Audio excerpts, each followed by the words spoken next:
Welcome to Xbox One, guys and girls. This is what you will see when you first boot up your brand new next-gen system. I'm Ghost Robo, and I'm here to walk you through the Xbox One interface. There's a lot going on, so I'm going to do my best to show it to you guys, explain it to you guys, give you a quick tour of the many features that this interface has to offer. First off the bat, you'll notice that it looks a lot like Windows 8 or some of those tablets running similar software. You've got sort of these squares and rectangles and all these things that look like they would be touch buttons if you had that kind of a screen. But let's start off with all the goodies in the center. This main window, the big one I'm highlighting here, is sort of your main what's going on screen. So right now I have a game going on, that's Killer Instinct, and just like the other next-gen system, you have an instant pause suspend feature. So I can jump right in here, boom, boom, boom, it's Orchid versus Saberwolf, we're doing some attacks, okay, and just like that, bam, we're right out, and it saves exactly where I was. Now, we've got Profile, we have some of our last apps that we've used, Internet Explorer, Netflix,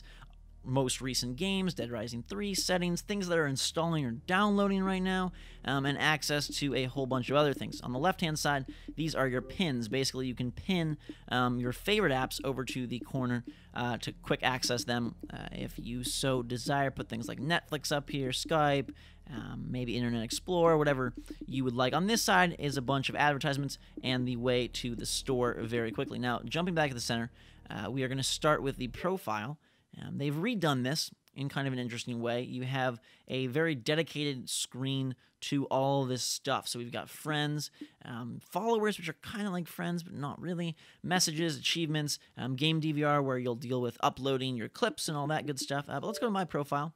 And gamer picks have gotten gigantic, which I really love. This is one of my favorite parts about the new interface, even though it's sort of a simple thing. You'll see how many friends you have, your reputation, your gamer score. I believe that's how many years you've been a member of Xbox Live. That's 6 right there.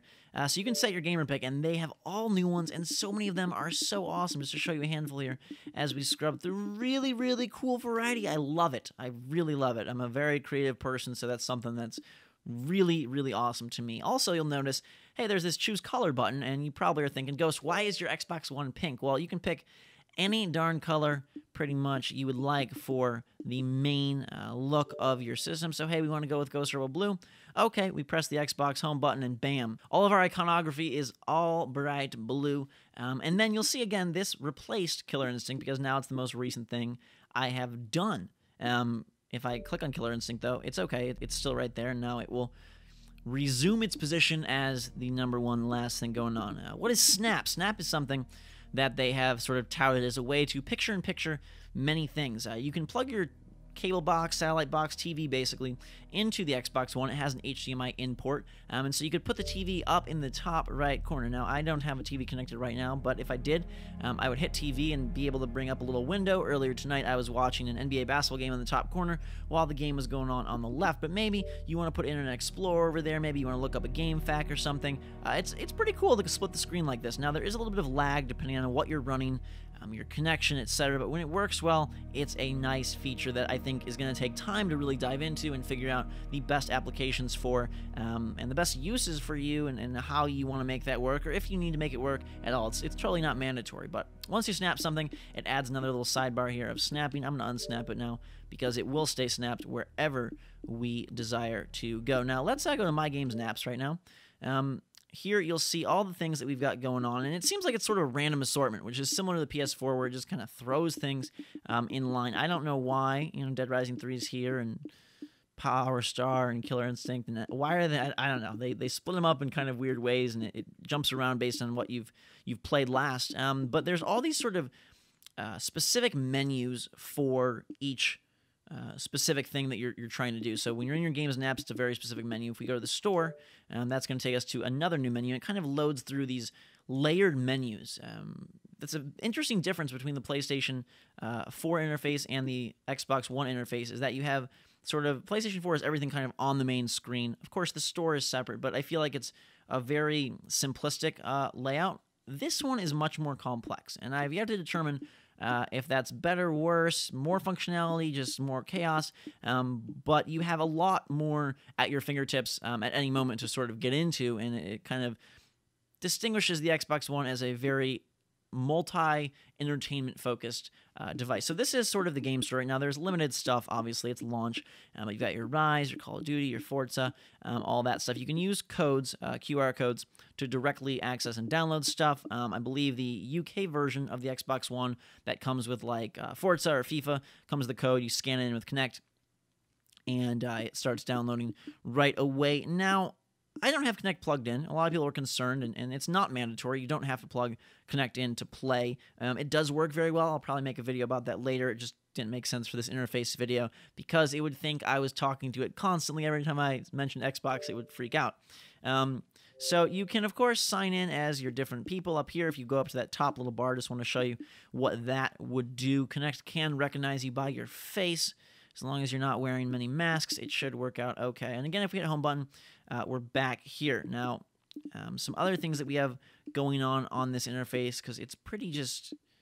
I don't know that it's crazy, but sometimes it seems like, where am I going? Okay, so the App Store, again, has a different look. It's different size squares, different size whatever. And if you want to download something, let's see. What do we got? I have most of these. These little dots are just extra, more of a list. So say I wanted to go down here and I wanted to download Twitch, just to show you what this looks like. It tells you your file size and all that good stuff. And it seems to have more information, a little bit better screenshots and stuff of what's going on than previously. And again, you can pin this right to home. So if I want to pin this to home, it's pinned. I can get it for free. It's going to start the download. And something interesting about downloading as we make this thing happen, there is no specific area of the system to detail your hard drive space. And as far as I know, you cannot replace the Xbox One hard drive. So it's sort of odd, I want to say, interesting odd, that there is no specific place for you to really figure out what you want to do with your space, your usage. It lets you know when it's getting almost full, but until then, as far as I know, there's no way to figure it out. Now, one of the new buttons on the controller is the menu button. If we hit that, it brings up a menu here. We can switch profile, get help, and go to settings. So just to run you through settings right now, you've got network, connect. Something interesting is that I don't know exactly where it is. I thought it was in Connect, but it might not be. There's a full list of all the commands that you can tell it, which is really useful early on. And it brings up frequently things that you can say to the Xbox to activate it, which is pretty cool.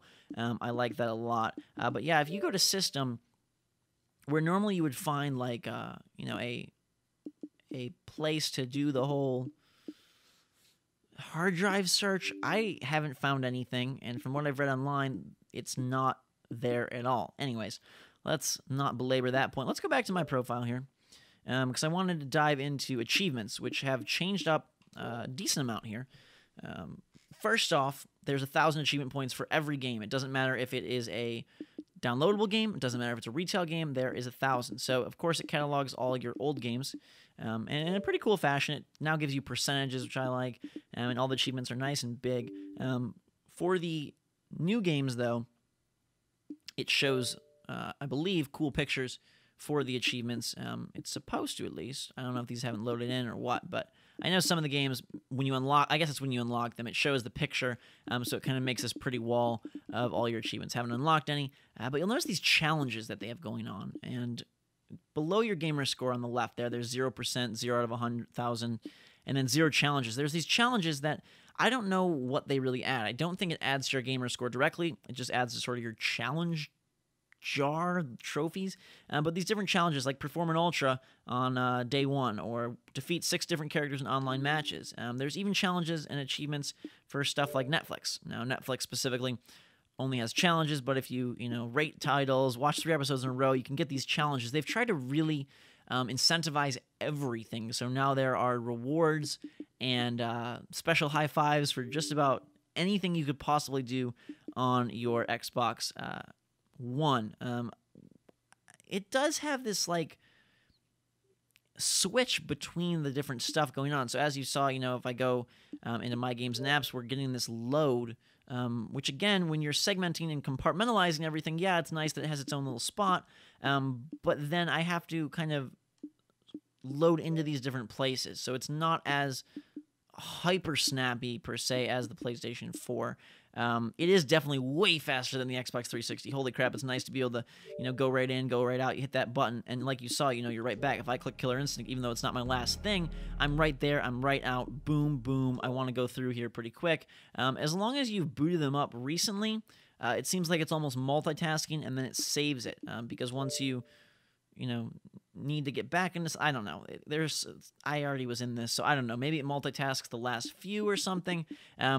There's a lot about this interface that I think is going to take people a while to figure out. It's not really, it doesn't really reveal all the cards per se right off the bat. It's a little bit dense, not in a stupid way, dense in just a very layered, a lot to do, and you can kind of really personalize it in some specific ways with your pins and with stuff like that. So if I go here, this is notifications, and it tells you messages, games that you've downloaded, apps you've downloaded, things you got going on here, which is kind of nice. It's like a little basically progress bar for what you've been doing. Games install and are ready to play. Different games are different percentage requirements. So some will require 50%, some will require like 25%. I've seen. I haven't seen any that require the full 100%, but I haven't downloaded or played every game. And I think that covers the most of it. Of course, you do have all your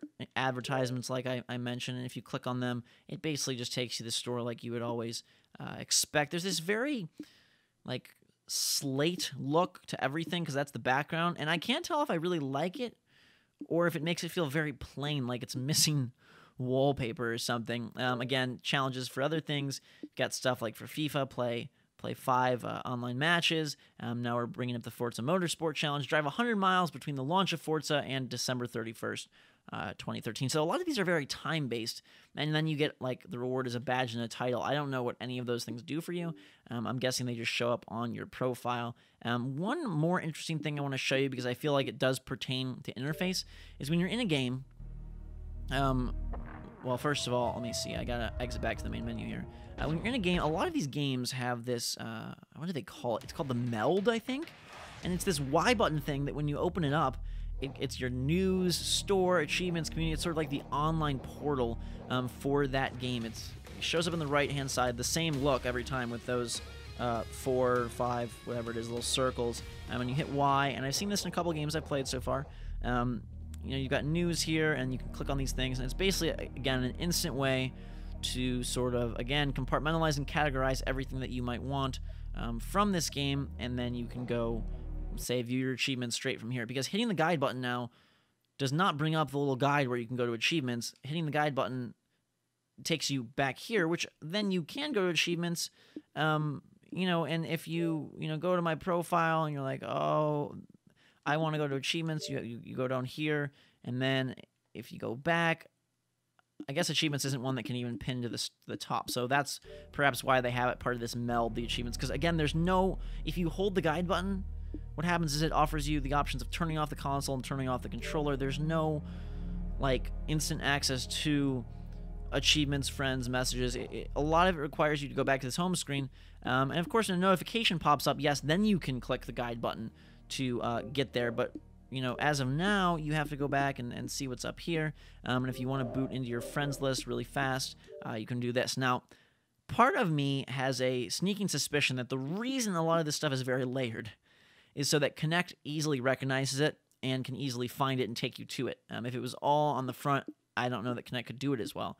The other side of that coin is that they encourage you to use Kinect because you want to switch to things faster. So you say Xbox, go to friends, or Xbox, go to store, or Xbox, watch TV, or Xbox. You can even turn the volume down on your TV once you hook it up. So there's a lot of cool things here. Like I said, I think it's just going to take some time to really dive in, find the best pathway for you through everything. Because right now, I still sometimes am like, where am I clicking? What am I doing? And I can figure it out. It's just, we've used the same consoles and the same interfaces for so long that something brand new is a little bit jarring to your system. The PS4 interface is very much an update to the cross-media bar with some new cool features. This feels like much more of a total changeover in terms of interface. I think some people are going to really like that, and some people are not going to like that. But overall, It's cool. It's different. It feels next gen, and that's what I really appreciate and like about it. I'm curious to know what you guys think, though. So let me know in the comments below. What do you think about this interface? What does it seem like a good step to you? Are you getting an Xbox One? Are you getting a PS4? Let me know in the comments below. Hit that like button if you enjoyed the video and want to see more Xbox One content. I'll be bringing you all sorts of games, more videos, top 5 features, top 5 games, all that good stuff that you need to know and want to know about this system and about its launch titles, as well as comparisons and competitions with the PlayStation 4. So subscribe for all that good stuff. Follow me on Twitter for instant updates, twitter.com/GhostRobo. I post all my videos there when I'm posting new videos, my schedule, what's coming up next, just quick thoughts about games if you want to get that info first, twitter.com/GhostRobo. Right now, guys and girls, I think that's going to do it. Again, very, very cool, very, very involved and intricate interface, I feel. And that is a wrap on that. So until next time, guys and girls, thanks again for watching. Have a fantastic day. Drink some hot chocolate, and we will see you all later.